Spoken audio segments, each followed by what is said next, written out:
So you started a conversation. Continue chatting amongst yourselves. Sorry. Oh, that's funny.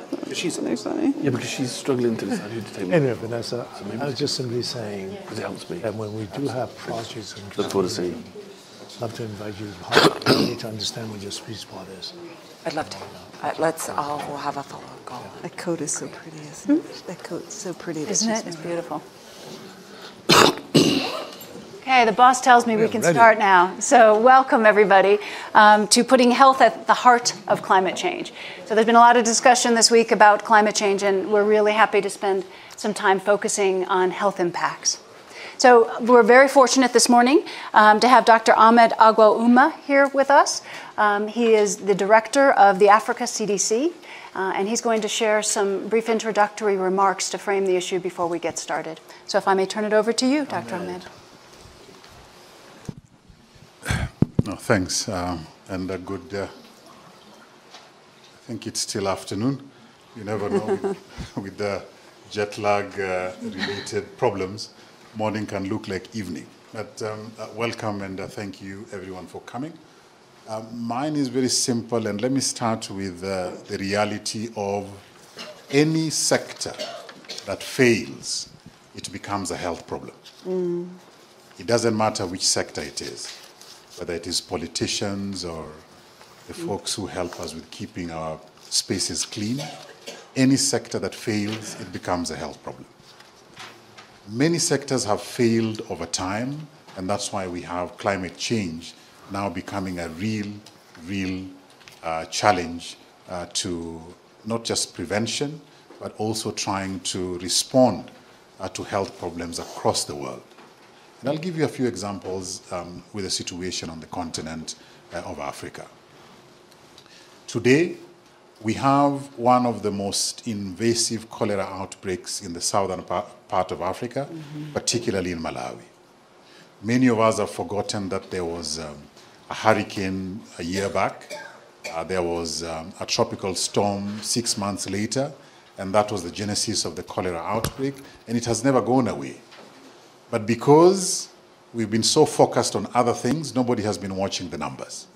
Today, literally the whole of Malawi is a crisis region.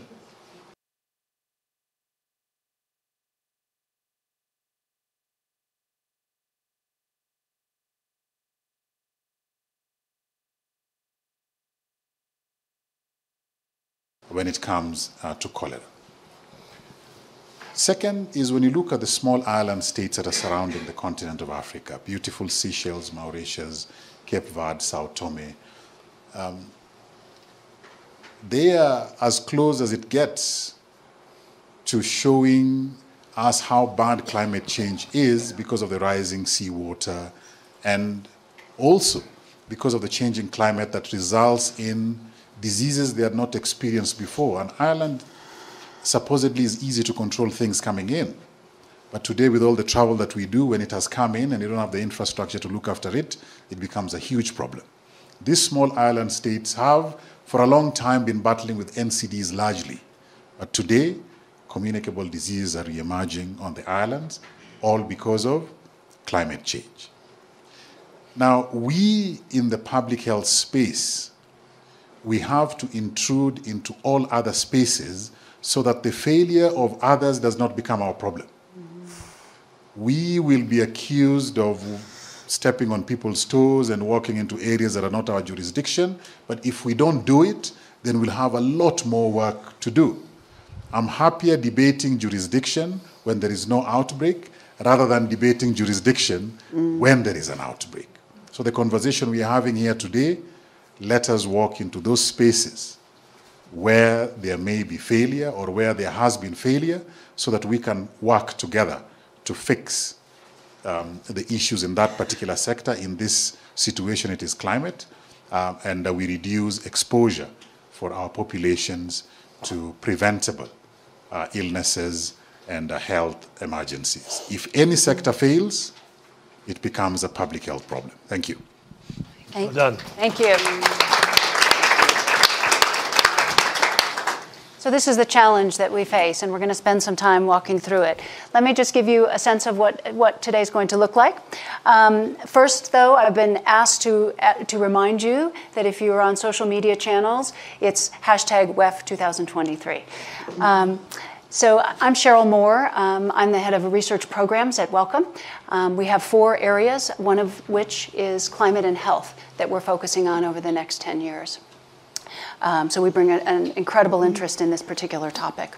So today we have a fantastic panel.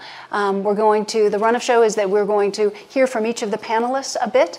Then we'll go into a period for some questions at the very end. Okay, so briefly introducing our panel. I have to my left Catherine Russell, who's the Executive Director of UNICEF.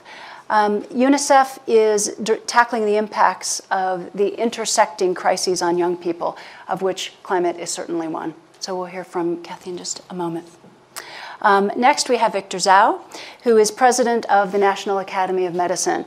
The National Academy has been leading a number of important collaborative projects in the climate and health space. Welcome. Thank you. Vanessa Carey is co-founder and CEO of Seed Global Health, which invests in health and the health workforce, including how to prepare for the shocks that climate change is bringing. Welcome, Vanessa. And last we have Paul Hudson, CEO of Sanofi. Sanofi has very clearly outlined its commitment to sustainability and social responsibility as part of its long-term strategy. So you can see that we have a diversity of perspectives. I'm really looking forward to this conversation. So first, a few introductory comments about what we're looking at. The climate crisis is very clearly a health crisis. And we need to put health at the forefront if we're going to make wise decisions. Since we were last here in Davos 6 months ago, we've had significant climate events. And they've shown people more broadly that rapid action on climate change is necessary if we're going to protect human health. So the most recent IPCC report from November, the Intergovernmental Panel on Climate Change, talks about increases in climate-related infectious diseases, as we just heard, premature deaths, whether due to air pollution or excess heat or other sources, food scarcity, including malnutrition of all types, and increasing threats to mental health and well-being as a result of climate change.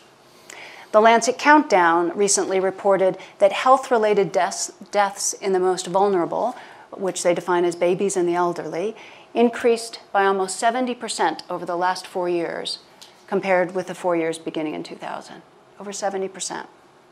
So that's why we at Wellcome have made climate and health one of the 4 pillars of our strategy. There is time, though, if we act now to protect human health.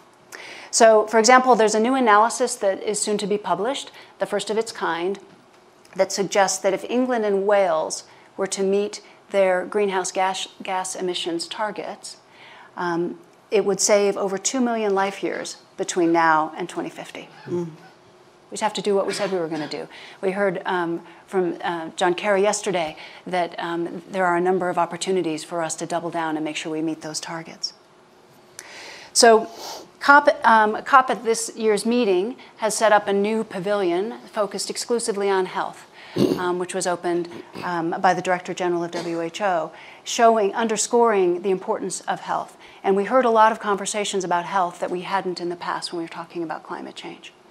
So the potential is huge to promote health, to have co-benefits for changes that improve the climate and also improve health, if we focus on that in the development of adaptations and mitigations as we plan them. So today in this panel, we're going to focus on how we move forward, addressing solutions to help us respond to the impacts of climate change on health, and the role that different stakeholders can play and should play. So, turning to the panel, Victor, let's start with you. So you've talked a lot about the importance of bringing together different disciplines to address the climate change and health intersection. What cross-sectoral developments have you learned about that you're really excited to share? Well, thank you very much. This indeed is a really important topic. When people think about climate, they think about environment and future generations. but people are suffering and dying right now. Yes. I think the main message, I believe, is to be sure that everybody knows this is a crisis of public health. Mm-hmm. It's also a crisis of equity because it affects people in communities and countries who are less prepared, more marginalized, and under-resourced. It's really important. So when you start thinking about climate and health, of course, you can say these things are coming together, but they really are one. But climate involves so many different aspects of it. When I think about the sectors involved with climate change, for transportation, energy, food, you name it, and there's a long list of them. Most of the planning around these are what I call vertical. In other words, each economy has a model looking at consumptions, emissions, and look at what can we do on mitigation, innovation, and adaptation. Very little about the impact on health. In fact, I'm not even aware of any of these initiatives or global efforts looking at, if we do this, what would happen in health, right? So the question about intersection is really important when you talk about different sectors, because first of all, most of the policies and decisions are made in the context of the sector alone. But importantly, when we recognize that all these sectors converge, that is agriculture, energy, on human health, that I think the current economic model doesn't quite work. So my feeling, our work at the Academy, led by Judy Roden and Andy Haynes, is to look at a systems transformation, right? How do you actually look at existing models, and how do we actually change the thinking whereby these things are brought together in a more systematic way, holistic way, to look at the impact on health as well altogether. So that's what we're looking at. That's fantastic. I think it is going to take a multi-sectoral response to do something meaningful. For sure. Yeah, thank you for that. Climate change, as we've talked about, is clearly affecting the spread of disease to multiple regions.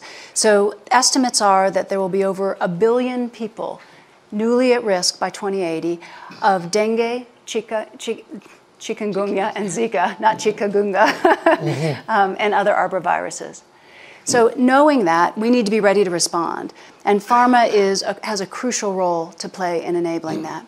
So turning to Paul, what can you tell us about what Sanofi is doing to prepare for the health impacts of climate change? How are you preparing to make vaccines and therapeutics available where and when needed?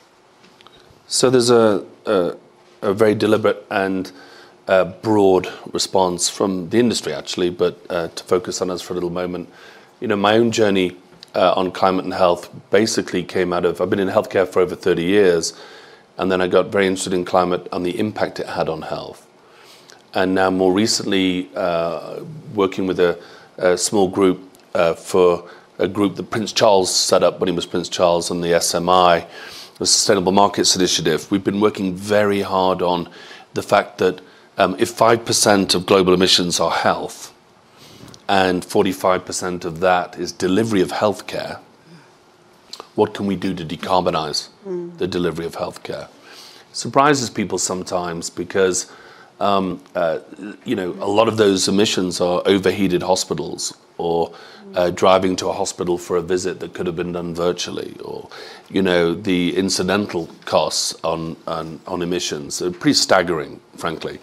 But the bit that we're really focused on as a company, where we can do, I think, a lot of good work before I get to vaccines, is, you know, if you're an average adult, you'll create around 15 tons of carbon, 10 to 15 tons of carbon in your adult life.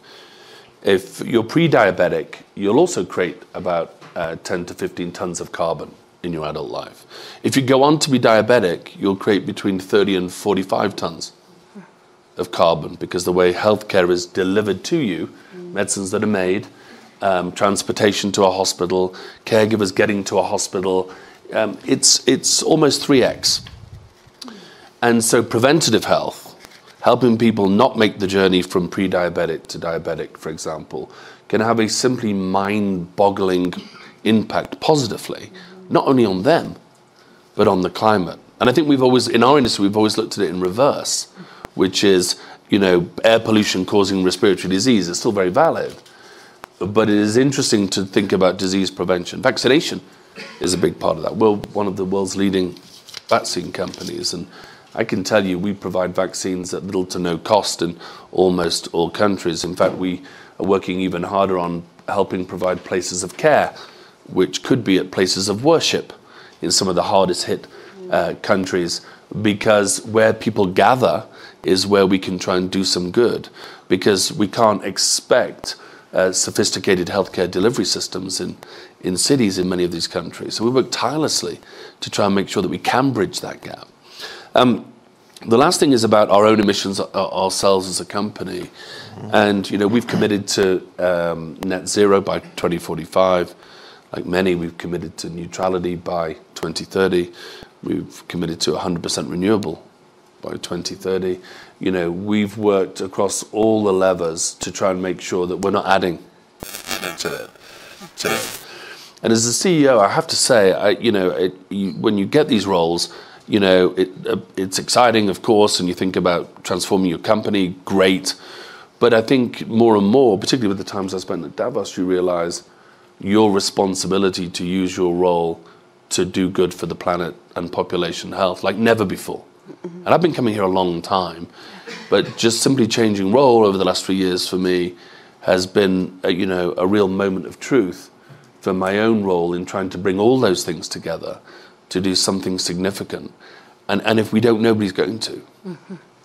Yeah, I think that's right, like never before. I mean, leaders, as has been said here this week, leaders are having to step up in a completely different way, at a different level, to address these intersecting challenges. Yeah. In order to roll these things out, we're going to need robust health systems and workforces. So we need the right skills and capacity globally. So Vanessa, what do local health systems need to prepare and manage for these kind of changes? Well, I mean, I think, first of all, it's lovely to see everyone and to have this discussion, because it is critically important. And we think a lot about communicable diseases being related to climate change, but the truth is non-communicable disease is being driven by climate change too. In fact, air pollution is the second leading cause of non-communicable diseases globally right now, and the first in Southeast Asia.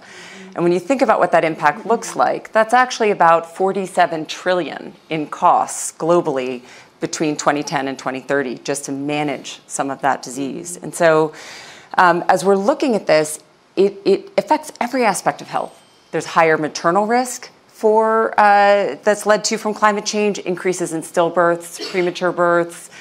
So we're seeing this impact across every sector. The malnutrition, every aspect of health is being impacted by climate change. But what that actually relates to, ultimately then, is every other sector at the same time too, because that is our security.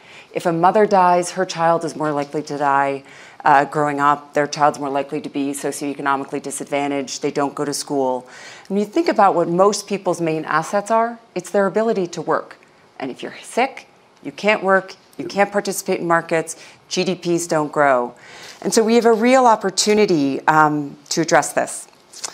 A quarter of the world's deaths currently are from preventable environmental causes. So if we don't tackle this issue in this nexus, we are really setting ourselves up for a much harder pathway.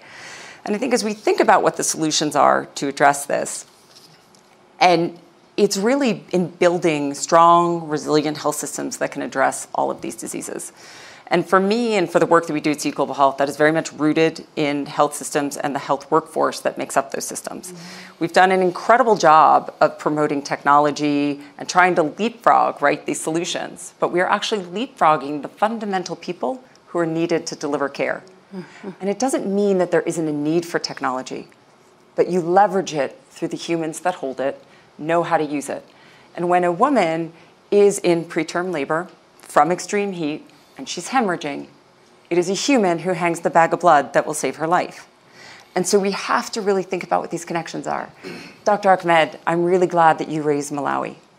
Malawi has the largest cholera outbreak it's seen in 20 years. There's been 25,000 cases, and it's all being driven by the climate changes, the cyclones, the environmental hit to the communities. This is a country that is already struggling with many other health problems. President Chakwera of Malawi wanted to be here in Davos today to try to seek private investment to grow his country, but he's home dealing with this domestic crisis, which is now seeing 500 new cases a day of cholera. And that's happening as we're all sitting here in Switzerland. And so there's a really real crisis of where we're going. But we do have the ability to make these changes. And in fact, it's actually cost saving. So we invest in a health workforce and we invest in this resilience. We invest in addressing this problem. It actually would lead to about 4.4 trillion in GDP growth for these countries. That means there's a $2 to $4 return on investment for every dollar invested. So we have incredible capability, but it comes down to very simple things. It comes down to political will. It comes down to mobilizing finances. We just have a fundamental financing gap that we're going to have to close. But if we do close, we are going to see the savings at the back end that can be quantified.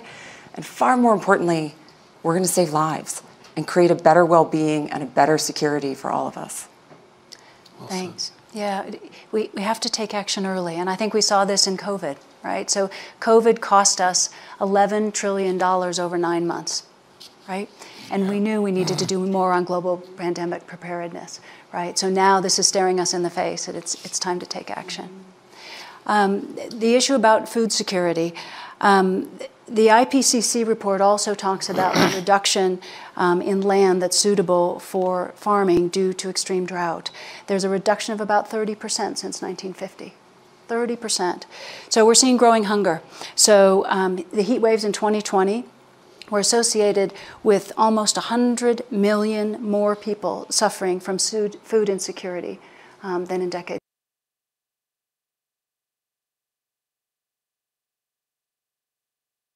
past. So this is one of the key ways that climate change will affect health is through food and water supply. So as we've said, many regions are experiencing this right now. It's not in the future, it's right now. So turning to you, Kathy, so how is UNICEF seeing climate change affect health in children's lives in particular? Well, if I could just put it in a little perspective, we've seen over the last few decades some real progress in children's health, related mostly to vaccines and to sort of lowering child mortality, and it's been impressive to see that. But I think we're seeing climate as a real threat to that, and for several reasons. One, as you said, these heat waves are incredibly damaging to children. Their bodies, and Vanessa would know this better than I, but are susceptible to this. They're more vulnerable to this, and it's hard for them to deal with it. We're also seeing these patterns of infectious disease. Malaria is something that we're very concerned about for children, and in part because of COVID, we've been less able to do some of our more routine vaccines, so it's just adding to this really difficult situation. The droughts and the water insecurity are really challenging for children. I saw it in Ethiopia. This land is so dry, and it means that these children are literally wasting away. We're doing a lot of work trying to deal with severe acute malnutrition. To see it is something that really is just heartbreaking. And you see first the animals, waste away, then the children start to waste away. And what happens then is the populations start to move. We end up with more conflict and challenges like that. So really difficult. And I think, we're seeing so many children who have no idea where their next meal is coming from. I saw it again in Yemen, where children are just literally so vulnerable. And all of these climate threats, everything that happens in the world, every bad thing that happens is a little bit worse for children, and that's what we're seeing. So we see the climate crisis as really a child health crisis. Yeah, no question. One of the other 4 pillars of Welcome Strategy is about mental health. And we focus in particular on young people and looking at what's happening and trying to intervene early.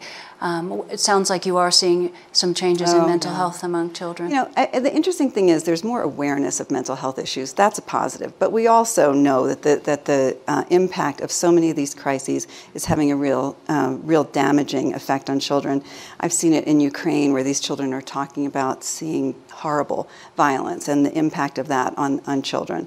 I saw it in the DRC, where I met this young boy. I mean, it was just something that stuck with me, because he was talking about having seen just horrific violence where he saw his friend killed in front of him. And it was a sad story, but not unlike other stories I'd heard before. But he was such a profoundly sad child. And afterwards, I found out that not only had he seen his friend killed, he had seen his friend decapitated. So for children to try to figure out how to adjust to things like that is really difficult. For UNICEF, we're trying to address mental health issues, and we're providing psychosocial support where we can. It's not easy. I mean, if you look even in my country, in the United States, it's not always readily available. In other countries, you can imagine how hard it is, but we're trying to incorporate it into our more general health response. Yeah. I think we've talked about a lot of things that we're seeing on the ground, that we're seeing every day and what we interact with. But what I think we need to do to make progress is to make this real to those who are setting policy, who are setting policy for adaptation and mitigation to climate change. So for anyone on the panel, what can we do to make this real so that policymakers, when they consider action to address climate change, consider the downstream effects on health? Victor, yeah. Well, there's certainly not enough work done in research in climate change and health. Actually, it's very little. Most of the evidence are associative evidence. As been discussed, there's air pollution, leads to 700,000 deaths, therefore it's climate change. And so we need to do some serious research in linking climate and health outcomes, providing the evidence. That's absolutely clear. But I think that's simply the beginning. So as we can all imagine, we learned from COVID that how poor data is being collected in the United States or globally. And so it's really difficult to know who's affected, how's it being affected, and what's the outcome. So I think a kind of a data network is absolutely necessary to do a systematic collection of that information, particularly in the poorer countries, where they have the most affected and the least emission, if you will. But I think there needs to be more action-oriented research to say, what do we need to do, or what are the interventions that it will result in any evidence it's better. I think the policymakers would be willing to listen to those issues, right? We've told the narratives and data to say it's really hurting people, lives, but here's what actions needs to be taken. And these are adaptation and mitigation strategies as well as innovation, new ways to do things. I'd like to come back a little bit and also make sure I address some of Paul's comments, but I want to make sure my other colleagues have a chance to answer. Great. I think Vanessa has something to contribute. I fully agree with the need for research. I'm an academic at heart, and I think that's critically important. But I think there's a yes and there, because as much as we have to generate the knowledge and the information, there are actions we can take now that we know will create positive change and that we can support because it fundamentally can sort of be the right, or can do the right thing, if you will. And just to give an example, when I think about the problem of climate and health, and we're training workforce to help address the growing burdens of disease and all burdens of disease, prioritizing the ability to train, for example, it takes time to do that.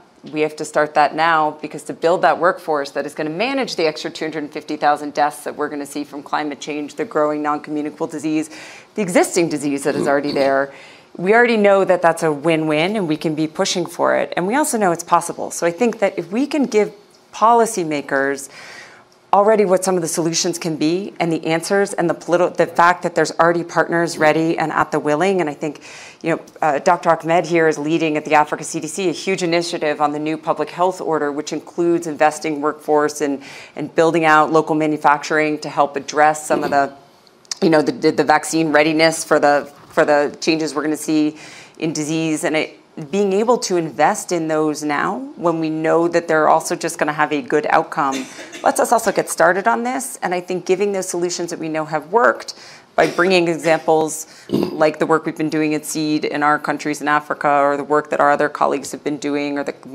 countries have been leading on, can go a long way also to getting us started to adapt to something that the train's already out of the station on climate change. Yeah. We have to start action now. I think, let me go to Paul, and then I'll come back to you. Okay, thank you. Maybe a couple of comments. One is sort of the urgent. We have a foundation S. We had a foundation as a company a very long time, but it felt like it was more for posters by the elevator, in the building. It didn't feel like it was really where it needed to be urgently. Right now we're in Bangladesh and doing what we can, helps establish satellite care centers, planning long-term mangroves and locations that are needed, and doing things that we see much more directly connected to the purpose of the company, and hoping to build those at the foundation into a business strategy so that it's everybody, every day, everywhere in our company is responsible for helping Bangladesh, even if you're not directly connected. So there's the urgent piece. I touched a little bit on some of the work we're doing. We're giving to the 40 poorest countries in the world the 30 most essential medicines, mostly for non-communicable diseases, at cost, just because we can and we think it's the right thing to do. But more interesting than that is we created a tech fund in Africa. We put 25 million euros in to get it started. And I call it frugal tech. It's perhaps not the right expression. I'll probably learn a real expression while I'm here. But it is, for most of the continent that's using first generation cellular, it's tech innovated within the boundaries of what's available to help support healthcare delivery. So it's not trips to Silicon Valley thinking, how can we conjure up a new app on our smartphone or iPhone 14? It is tech-enabled initiatives and startups we're investing in the communities. We know banking happens on GSM. We know health records can happen there. We know communities can be built there. We find it very important to innovate locally, because everywhere else is effectively for show, to be honest. The last thing, and Victor and I have talked about this a little bit too, and maybe he's going to touch on it, which is we went to COP27 to try and affect policy change. We went to try and say, in our world of delivery of healthcare, decarbonizing the healthcare journey requires data, radical amounts of data, publications, policy updates, open-mindedness, multi-stakeholder progress, patients themselves to be aware about the journey from pre-diabetic to diabetic, but also what it's like in the cities of the future to try and take the carbon piece down in your delivery of health. If we learn nothing, maybe last comment, the US insurers in the pandemic reimbursed virtual visits to talk to doctors. This is the US, right? Should know how to deliver health. Reimbursed virtual visits, right, through your insurance plan. As soon as and patients liked them, they could do more of them. As soon as the pandemic was over, said they were no longer reimbursing virtual visits. You had to go in person because there was too much sunk cost in infrastructure. Instead of a blended approach even, which would have been better for the environment, making everybody get in the car for a routine consultation. It's like, how crazy is that? We have lots of work to do on getting people into the spotlight and working on policy. So I think that points to something else I'd like us to touch on, which is, how can we listen to the priorities that are locally derived? Because each environment is different. Yes. So let me, we're rapidly over time. So let me go quickly to Victor for his comment, and then maybe Kathy, you can reflect on that a little bit. First of all, I want to agree with my colleagues strongly, and certainly with Vanessa's and. But that being said, I want to be sure that we think about the bigger picture, which requires not only the health side to change the equation, the way to do things, but globally. As I said, the other sectors have to understand, government understand this is all about health as it relates to all the other sectors. But back to Paul's point, globally, health sectors emit 4 to 5%. United States about 8.5% of all carbon emissions. It's an important percent. But if we look at healthcare and many of the innovations that Vanessa talked about, it's still a very small piece of what we're dealing with, right? It's absolutely important because we as health professionals, myself being one, need to really think about this as part of our mission, right? When we think about caring for the patient, looking at how to do the best we can, we have to now take the environmental equation into the issue. And so all our healthcare workers should be trained in this whole issue of understanding climate and healthcare. And our initiative involves all the education, medical school, et cetera, in doing this at National Academy. But importantly, what Paul was saying is bringing together all the sectors or the subsectors in healthcare. So the private industry, SMI, and we have a similar one that I work on with the Biden administration. It's co-chaired by Andrew Whitty and George Barrett and the Assistant Secretary, like how to decarbonize the U.S. health sector. I mean, back to this point of waste and telehealth, energy consumption. I was looking at this data. One hospital in the United States generates as much waste as 93 hospitals in eye surgery in India. So that's a great segue. I'm sorry, I'm going to cut you off. Because I know we're already over, so apologies. No problem. But maybe we can talk about looking at local context and local priorities and making sure that we're addressing the most urgent needs based upon what's going on in country. I would say, for us, there's a big picture here, which is obviously there are leaders who need to do better by all of us, right? To reduce carbon, to help countries do better with that. We in UNICEF are dealing with the consequences of it. And so what we see is really at the community level, the most important thing we can do is support community health workers, doctors, the people that Vanessa trains, because they are there, they're dealing with these problems in the front lines. They're the first people who can identify what's happening, try to help remediate the problems. But we're always just trying to fix something here. And this is a problem that children did not create and children suffer the most from. And we all need to do better. And I think if we can advocate in all of our sectors, remind everybody this is an important data point in the broader discussion about climate, that it's affecting everyone's health. It's really affecting children's health. And what does that mean for the future if we can't get a hold of it?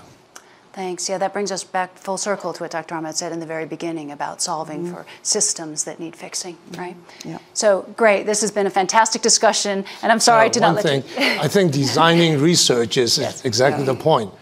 I think many research is not designed with the community in mind.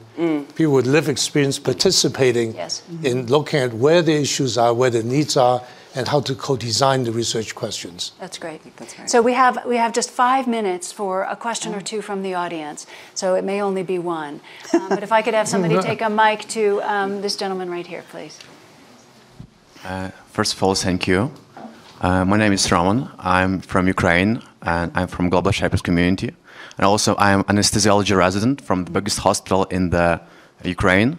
And in 2022, we faced the biggest war since World War II, and our healthcare system challenges has extraordinary challenges: severe blast injuries, post-traumatic stress disorders, mental health problems, insufficient nutrition for newborns, antibiotic resistance, because when we have trauma, we have a lot of trauma, we have a lot of antibiotics and so on.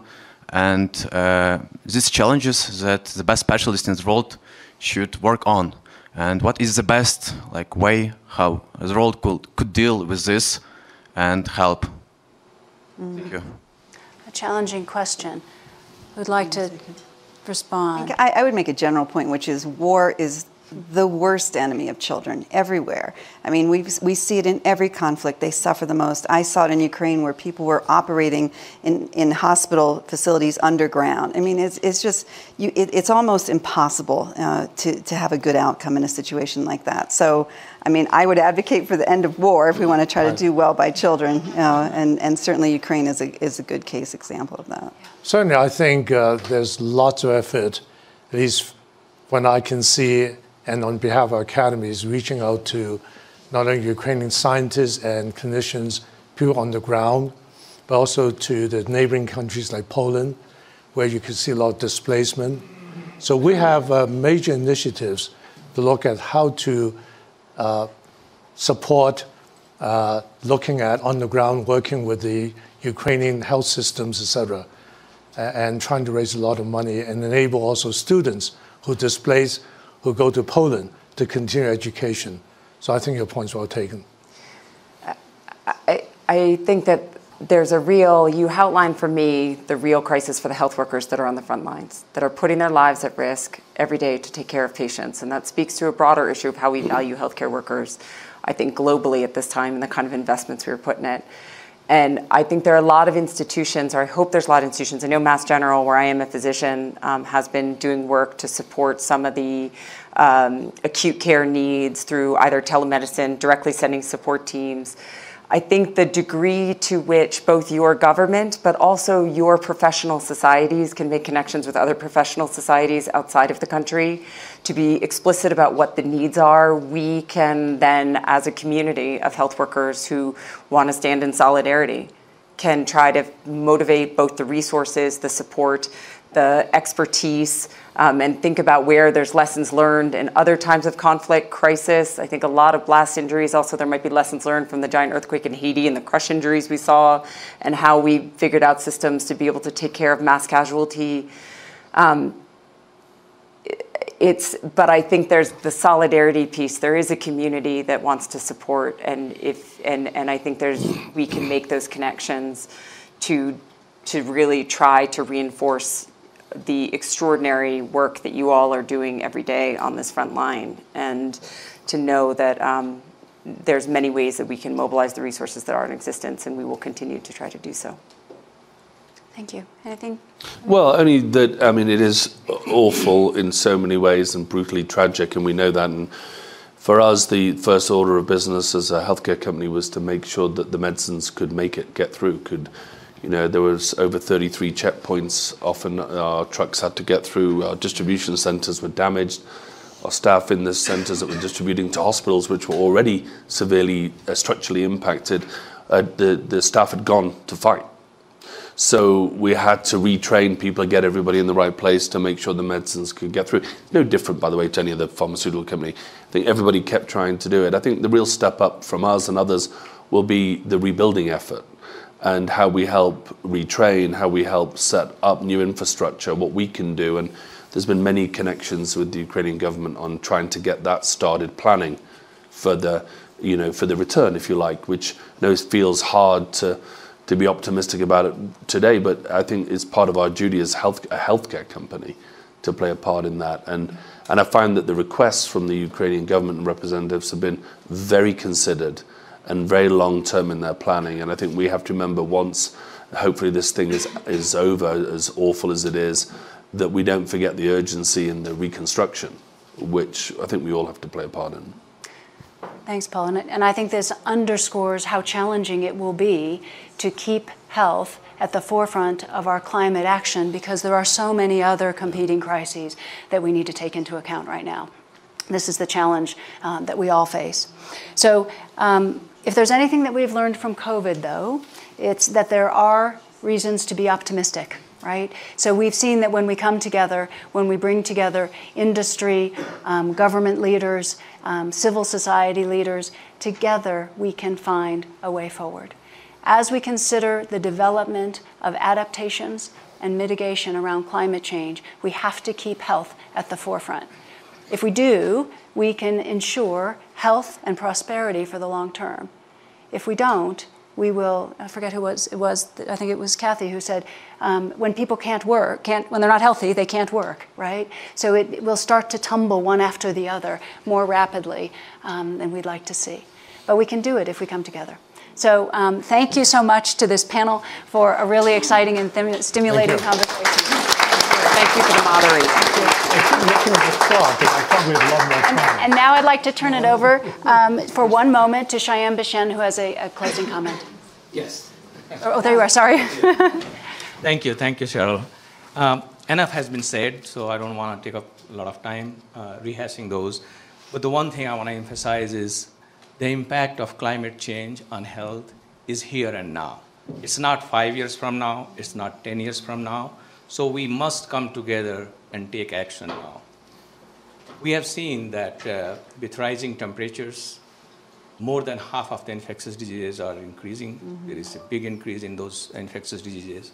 Over 20 million people are being displaced every year with rising heat, with flood, with drought, with all kinds of things. So those are some really sombering numbers. We see that WHO is projecting 250,000 deaths every year because of the direct impact of climate change on health. $2 to $3 billion losses every year because of that. And this is just the direct cost. Indirect cost is obviously much more, much more than. So that time for action is now.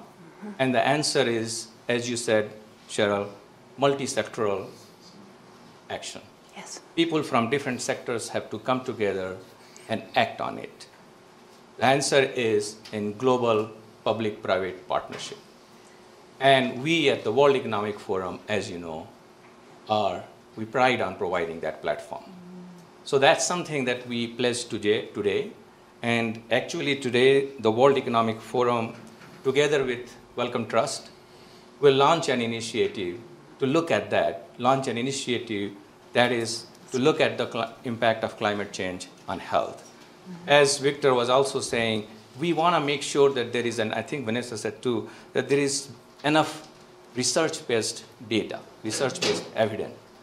So but we want to collect that, and I think Wellcome Trust is already doing quite a bit of work on that. Other people, our World Bank and others, are also collecting information, but it's not in one place, and more needs to be done.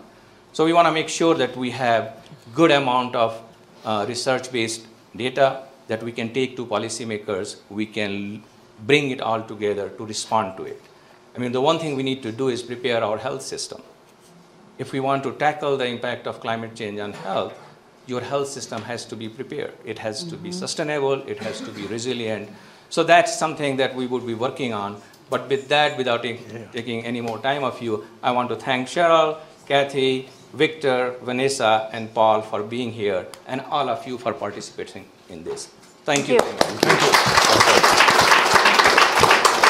great, Cheryl. I'm glad you